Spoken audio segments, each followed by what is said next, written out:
Olá, seja bem-vindo ao Sindifé Mais Indústria. Esse é um podcast que tem por objetivo estimular as boas práticas na indústria. Estou aqui hoje com Adilson e Heloísa e cada um vai falar um pouco da vida deles e contar o que eles estão fazendo na indústria hoje em dia. Por favor, Heloísa, começando com você. Primeiro eu quero te agradecer, Davis, pela oportunidade de estar aqui fazendo esse bate-papo com você, com a Adilson, que é esse mestre, meu grande amigo, e que sempre está me suportando nas dúvidas que a gente tem ao longo dessa jornada, né? Que a gente vivencia de poder propagar conhecimento, desenvolver nível de consciência dessa turma. Davis, eu sou consultora, professora, palestrante na área de saúde e segurança no trabalho. O nosso foco ele é mais direcionado para trabalhar essa sistemática de fatores humanos e organizacionais. A gente também trabalha com o HOP, as novas visões de segurança, essa filosofia do HOP em especial.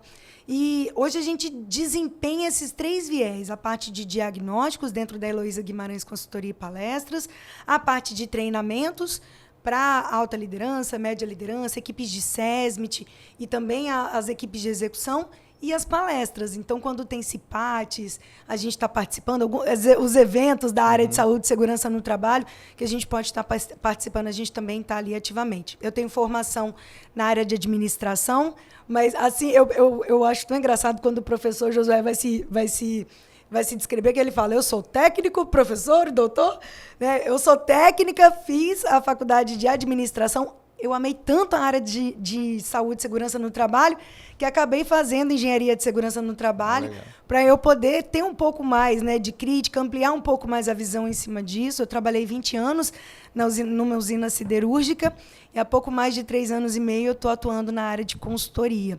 Também tenho especialização na área de gestão de pessoas, carreira, liderança e coach. Estou fazendo agora MBA em ESG e também em neurociência e comportamento na PUC. Ah, show. Legal. E nosso amigo Adilson? Eu tenho só a agradecer, né, a gentileza e a generosidade com que foi recebido aqui pelo Sindifé e por você. E isso para mim está sendo um prazer e uma satisfação enorme estar aqui com vocês. Bom, meu nome é Adilson Monteiro. Como tenho trabalhado aí, liderando equipes de segurança há mais de 25 anos em grandes empresas multinacionais, tendo atuação em 3 continentes, né, em diversas localidades do mundo e em diversos tipos de indústria, como automobilística, química, petroquímica, alta tecnologia, autopeças e agora mais recentemente em logística. E minha formação básica, sou engenheiro mecânico, com especialização em produção, sou bacharel em Direito, pós-graduação em Segurança do Trabalho, Administração de Empresas, MBA em Gestão de Negócios e MBA em Gestão Ambiental. E hoje você está trabalhando, né? Eu estou trabalhando na Amazon. Eu sou da Amazon e eu tenho lá a minha atividade. Eu sou responsável pela parte de design, construção e startup de unidades aqui no Brasil, focado, logicamente, no desenho de segurança. Sou um safety designer. E quantos países e quantos funcionários tem a Amazon? Último levantamento, 1.400.000 pessoas no mundo e mais de 282 países aí trabalhando no globo. Então, imagina aí que você deve ter muitas políticas externas de compliance para obedecer e ainda adaptar isso para a cultura do Brasil. Exatamente. Que não é uma cultura fácil. Né? Não pode ser amador aqui, né? Tem que realmente conhecer. E com foco nessa ideia que nós estamos falando de saúde e segurança e nesse mundo que nós temos hoje, que é um mundo definido aí como VUCA, se puder explicar o que é VUCA, o que é BANI, e com essa situação, com esse contexto, como que faz para humanizar a saúde e segurança, ou o relacionamento com o trabalho? Como que esse é um grande desafio. Eu gostaria de ouvir de vocês. É uma pergunta simples que dá muito tempo, mas eu apelo para a capacidade de resumir, né, para a gente poder passar isso para o nosso público. Que a maioria dos nossos associados são pequenas empresas, e estão ali com a máquina de solda, e muitas vezes, naquele momento do calor, humanizar nem passa perto. É verdade. Eu falo como experiência própria. Então, eu gostaria de ouvir de vocês esse resumo. Então, o mundo VUCA, né? O mundo VUCA foi uma simbologia feita alguns anos atrás, então nasceu uns 10 anos atrás, onde você fala que o mundo é volátil, incerto, né? Você tem complexo e ambíguo, né? O que hoje é certo, amanhã não é certo. E mais recentemente, principalmente até pouco depois da pandemia, ele já se tornou diferente. Ele ficou frágil, né? Ele ficou da mesma forma ansioso, porque já temos características humanas, né? Você tem não linear, né? E também incerto, né? Então, quer dizer, nós estamos navegando em águas que de uma hora pode estar calmas, de outra hora pode ter uma turbulência muito grande. Haja visto que a gente pode estar aqui no Brasil, na tranquilidade, no país, de repente alguém lança uma bomba em algum lugar do mundo e a gente tem um impacto aqui de falta de combustível, falta de matéria-prima, chip, né? chips, etc. Quer dizer, você nem sabe que nome do país que está acontecendo, onde nós estamos recebendo. Isso se chama globalização. Ou seja, o mundo ele tem nos últimos 20 anos, ele tem se integrado cada vez mais. Em termos de comércio, foi muito bom para todos os países, né? Porque conseguiu abrir fronteiras, desenvolver o mundo. Por outro lado, ficou extremamente interdependente. Vimos aí, por exemplo, na própria pandemia, o quanto nós ficamos dependentes de uma vacina, de um laboratório para poder ter um impacto positivo aqui para a nossa população e o quanto é importante a gente desenvolver nossas tecnologias nacionais. Então, essa pergunta da humanização, na verdade, vem com demandas também globais.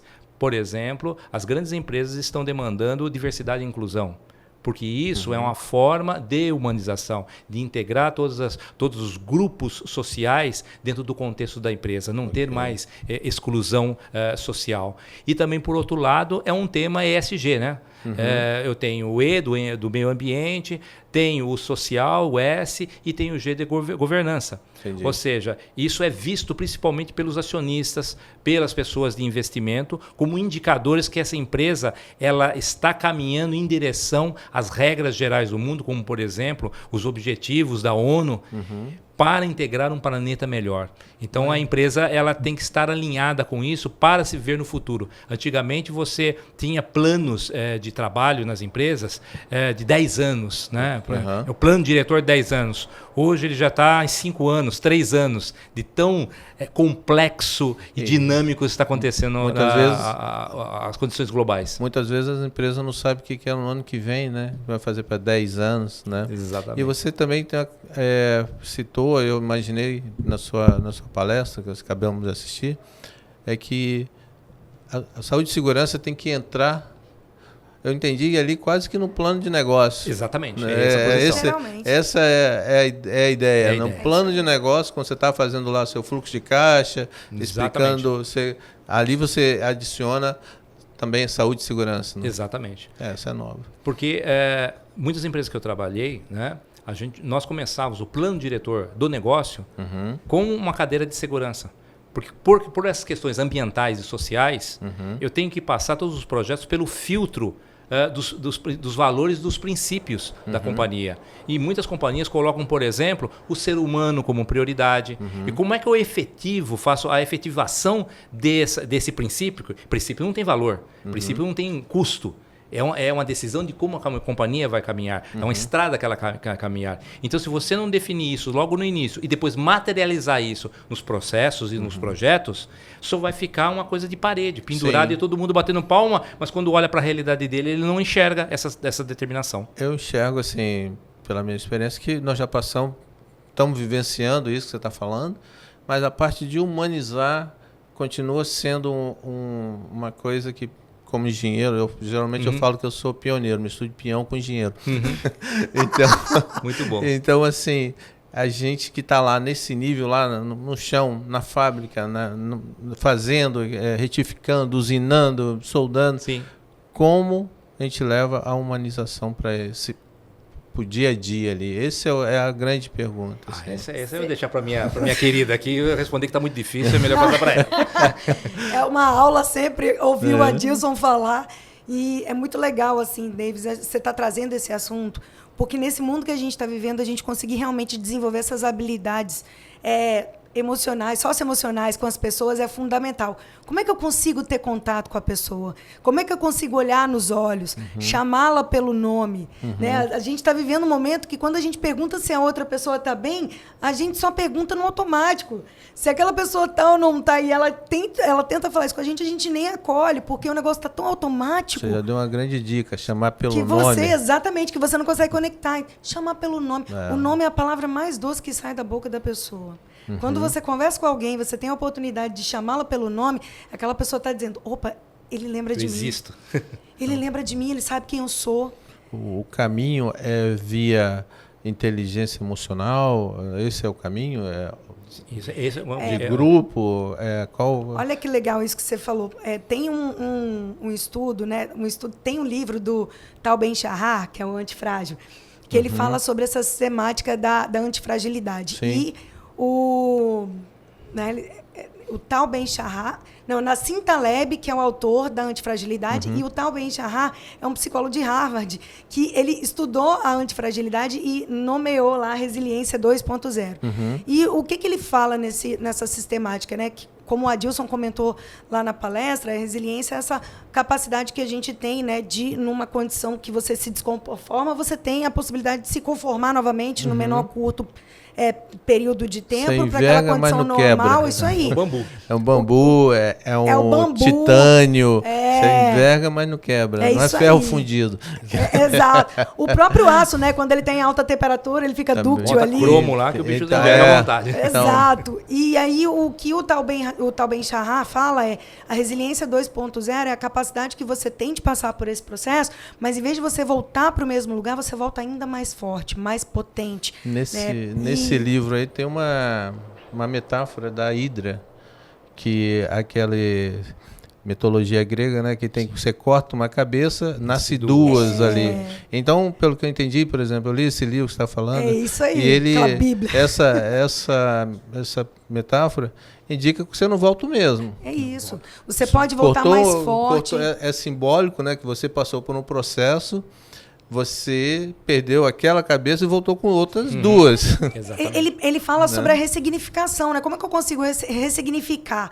Porque, às vezes, as pessoas elas passam por esses processos e aí, quando ela volta para o mesmo lugar, ela acaba tendo algum problema porque ela ficou traumatizada com aquilo. Ela mudou. Mas o fato é, o convite que o Tal Ben-Shahar faz para a gente, levando um pouco essa sistemática da antifragilidade lá com Nassim Taleb, como é que eu consigo ressignificar esse processo na minha mente de forma que eu entenda que aquele desafio que eu passei serviu para eu poder voltar mais maduro, mais experiente, mais potente, mais desenvolvido, né, com mais capacidade para poder lidar com situações complexas. Quando a gente fala dessa sistemática de humanização, a gente precisa de olhar o contexto. Quando o Adilson estava comentando aqui sobre a sistemática do BANI, que é o que a gente está vivenciando agora, né, esse mundo ansioso. O Brasil hoje ele é o primeiro país no mundo com o maior número de pessoas ansiosas. Ele está em quinto lugar no mundo com o maior número de pessoas com depressão. E eu não posso achar que esse público não está dentro da empresa, que não está dentro da minha casa, da minha família, na minha parte social. A sociedade que faz a empresa. Não tem, se a sociedade está com alguma doença específica, essa doença está dentro da sua empresa, sem dúvida nenhuma. E o fato é como que, aí aquilo que o Adilson falou também, né? Como que eu estou trabalhando hoje os meus processos para serem resistentes às possibilidades de falhas que podem acontecer naquele contexto. E se eu tenho hoje uma condição dessas, eu preciso de observar para o quê? Trabalhar no meu processo, para esses processos serem resistentes. Né? O que a gente trabalha hoje, quando a gente fala da questão da humanização também, né? Até próprio, dentro dos próprios fatores humanos e organizacionais, o HOP, vamos tentar tirar um pouco o olhar do indivíduo e tentar avaliar aquilo que, no contexto, a gente pode evoluir para poder melhorar a eficiência desses controles. Mas não é controle daquela burocracia inútil, não. É os controles necessários, efetivamente, sabe? E como que a gente pode estar trabalhando em cima disso? Com pessoas. Como que a gente pode estar acolhendo? Aí entra a escutativa, porque a gente fala muito de oratória, mas a escutatória, ela precisa de ser ainda trabalhada, desenvolvida. A questão de você olhar nos olhos, a questão de você trabalhar a suspensão do seu julgamento para poder acolher aquilo que o outro está dizendo. Porque, às vezes, as pessoas falam com tanta naturalidade, né, Adilson? Não, porque a gente tem que dialogar, a gente tem que conversar. Mas aí, numa condição de um público Crítico. diverso, por exemplo, aquele público diverso ele tem uma pouca Representatividade. aceitação na turma. E como é que eu estou acolhendo? Como que eu estou incentivando? Como que eu estou conseguindo criar formas de conseguir envolver esse público para eles pensarem juntos novas formas desses processos evoluírem, acontecerem com pessoas? Eu posso tentar resumir, então, que humanizar, trabalhar no grupo, comunicação, ouvir todos, saber dar a voz para aqueles ali e usar também o sistema que é da aeronáutica, por exemplo, que não busca o culpado. Exatamente. Busca entender o que aconteceu, por que caiu e criar condições para que aquilo não ocorra de novo. Perfeito, é isso mesmo. E essa é a estratégia que a aeronáutica tem para fazer análise de acidente, né? É importante a gente mudar as perguntas, que a gente sempre já está fazendo há mais de quase 100 anos, em termos de segurança. Em vez de perguntar quem falhou, perguntar o que falhou. Uhum. Porque o quem, você pode ter vários quens na sua vida. Então você vai ter várias falhas. Agora, o que falhou pode ser uma coisa que pode eliminar todos os quens no futuro. Entendi. Então essa é a primeira pergunta. A segunda pergunta que tem que se mudar é por que as pessoas elas têm distância dos resultados? Porque elas não participam. Entendi. Então, não estão enganchada, né? Se eu recebo uma coisa, é muito simples. Tem estudos que dizem o seguinte, que quando você recebe alguma coisa e você monta em casa, que nem um quebra-cabeça, qualquer coisa, você tem mais carinho por aquilo. Porque você botou... Chama efeito Ikai. Esse efeito Ikai, ela vem lá da Europa, que teve uma empresa, isso no começo do século, de imóveis, que eles tinham problemas de mandar o móvel inteiro que chegava quebrado. Então, eles, para uma solução de logística, que eles começaram a levar desmontado com um pequeno roteiro para montar. Sim. E, surpreendentemente, o público começou a comprar mais deles, porque eles achavam super legal poder montar. E isso foi estudado, por exemplo, em Harvard, e descobriu que quando as pessoas colocam emoção no seu trabalho, eles fazem com mais prazer e tem mais apreço, porque eles montaram aquilo. É sensacional. Então, a gente precisa fazer um Ikai da segurança também. Quer dizer, não é somente eu, líder, a Elo, você, dá ordem.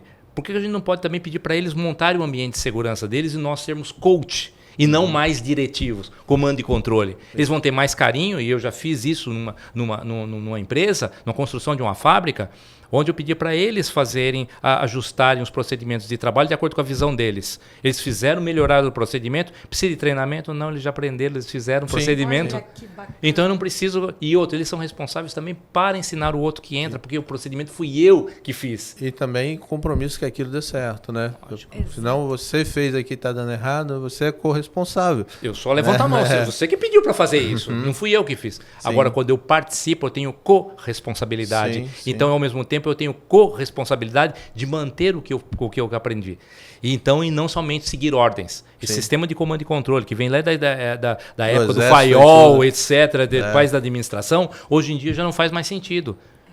Hoje você tem um comando e controle básico, mas você tem ao mesmo tempo ajustes que são feitos com a própria população para que você possa fazer uma coisa de divisão de poder. Quanto a Carmen Migueles, como eu falei, ela é uma pensadora brasileira que eu admiro muito, e ela tem estudos, por exemplo, do próprio BOP. Por que o BOP lá do Rio de Janeiro, aquela polícia especializada, ela tem alta eficiência? Porque ela tem distribuição de poder, não tem um comandante. Entendi. Ela distribui o comando situacional dependendo da condição. Tem época que precisa ter um comando, tem outro que não, que precisa do grupo. Então, isso trazendo para a indústria é muito poderoso, porque daí a gente começa mais uma vez a aumentar a diversidade, a inclusão e ao mesmo tempo o comprometimento que todo empresário quer do seu efetivo. Sim. Quanto mais comprometimento eu tenho minha equipe, mais retenção de talentos eu tenho e ao mesmo tempo mais inovação eu tenho. Isso é provado em várias universidades do mundo. Muito bacana. Eu só tenho a agradecer a vocês por estarem participando, dedicando a energia, o conhecimento de vocês nessa causa de saúde, segurança,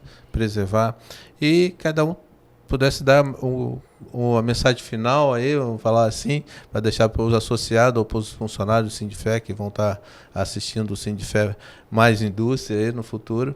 Bacana. E sou totalmente grato, mais uma vez, muito obrigado. Por favor, uma mensagem final. Ladies first. Eu posso também fazer o pedido da mensagem do Adilson? Faz aquela leitura dele. Ela já me coloca em Eu posso fazer, Davis, o pedido da mensagem do Adilson? Ele fazer a leitura do poema que ele elaborou, e que é um poema que assim, viralizou nas redes sociais, que é um poema incrível, que vai muito ao encontro. A minha mensagem em si aqui é uma mensagem, ela é sucinta, mas eu costumo dizer que assim, pequenos detalhes, grandes valores. Gente, a essência está na simplicidade. Às vezes a gente está tão preocupado em fazer tantas coisas enormes que a gente esquece de fazer o feijão com arroz bem feito. E porque a gente acaba não fazendo aquele controle ser eficiente, a gente acaba tendo uma série de desafios mais à frente. Então, a essência está na simplicidade. Vamos fazer bem feito o feijão com arroz, que a gente já elimina aí várias situações complexas ao longo da jornada. Muito obrigada mais uma vez, viu, Davis? Ao Sindifer aí pela oportunidade. Foi um prazer estar aqui com vocês.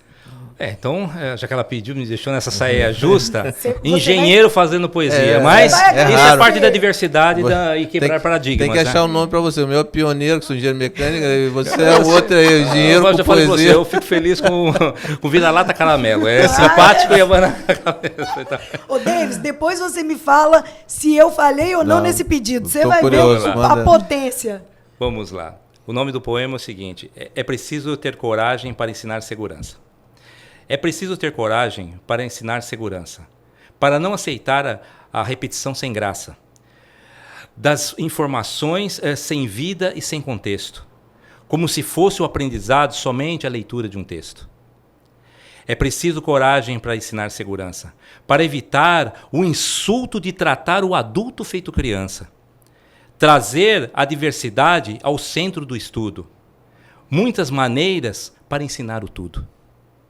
É preciso coragem para ensinar segurança, fazendo da criatividade o ponto de mudança, do entendimento individual para o coletivo, do saber técnico para o tácito coletivo. É preciso coragem para ensinar segurança, para aceitar o novo no aprender, construir o espaço adequado da confiança, amplificando assim toda forma de conhecimento, reter. É preciso coragem para ensinar segurança, para que não morra a nossa esperança do trabalhador e da trabalhadora voltar no próximo dia de forma a exercer o seu ofício com alegria. Ai, show. Gente! Valeu, muito obrigado. Não foi incrível? Sim, então, mais uma vez, muito obrigado a vocês por participar do nosso evento. A honra é minha. Gratidão. Obrigado.